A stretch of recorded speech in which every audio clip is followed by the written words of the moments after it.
Hi, Chef Randy with you again, and we're going to do a technique today that's usually associated with no flavor. You couldn't be more wrong.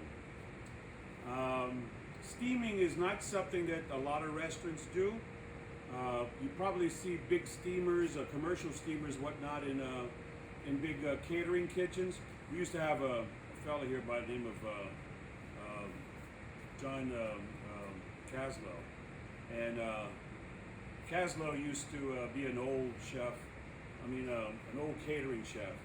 And he used to love commercial steamers to rewarm food. Like if you had pans of, let's say, chicken thighs that you needed for a banquet or something like that, and instead of putting it in the oven, he'd wrap it up and put it in the steamers. They get hot twice as fast. Steamers get things hot really, really quick. And if you're using a commercial steamer, you'll only stand by the door once when you open the door. You can get a bad steam burn that way. I think this recipe shows that there's a lot of flavor in steaming if you know how to do it. Because it's such a low-fat cooking method, then you can kind of splurge on the sauce. That's what's neat about it. And I think this recipe adequately shows that, all right? So what we're going to do today is a steamed salmon with a lemon vinaigrette. And it's almost spa food. I don't like a lot of spa food, but boy, I like this. I usually serve this with some steamed green beans or sauteed green beans and a little butter with salt and pepper that have been blanched and shocked in ice water, so that they're cooked, but they're green. One of my biggest peeves is when I go to a restaurant that I'm spending over $100 a head for, and they don't cook the green beans. And I'm thinking, what else are they not doing back there? So anyway, this is a very flavorful dish, and I'm going to show you how to do it. First off, I have a piece of salmon here. That's about a 5-6 ounce piece of salmon, and I'm going to season it. And I'm going to do something today that I haven't done in the past. I'm just going to season one side of it. The reason being is that the skin is on the other side, and no use seasoning because I'm going to take it off after it's cooked. Okay? All right. I'll put this right here. I have, this is a steaming apparatus. You've seen bamboo apparatus. That's probably the most ancient cooking utensil is that bamboo steamer. That and the wok. The wok and the bamboo steamer go back at least 2,000 years, maybe longer. So I have about this much liquid at the bottom, all right? You can use a flavorful liquid. You can use a little white wine with some stock and some savories or like a little onion and maybe even some herbs and whatnot. Today, for today's purposes, I just have a little stock, and that's fine, okay? And there's a basket that goes on top of it, and a tight-fitting lid. And as you can see, it's steaming pretty good. So at home, I don't have a steamer, but I love to steam broccoli and then get some butter and garlic going, and then saute it in butter and garlic with salt and pepper. So good, you know. But I don't have a steamer, so I have a pot. I have a wide pot, and I take maybe a three-fold of about this wide of aluminum foil, and I make a little dip in it. It goes in the pot, and I stack my broccoli on top of that, and then put a lid on it, and it steams just fine. So my wife asked me if I want to steam it. I said, hell no, what do I do with that? Just to use this every now and then, you know. So this is what we're going to do. We're going to take the top off, and then we're going to put a few leaves of lettuce. You're not going to eat the lettuce, but steam is a very, very harsh heat. And we're dealing with a protein that is rather delicate, right? So we're going to put that right there, right on top of the lettuce. And there's holes still, so that the steam can come up and do its job. Now, as I said before, because we're using such a non-fat kind of cooking method, we can splurge on the sauce a little bit. So this is what I'm going to do. In here, I've got some picked thyme and some sliced chives. Okay, and to that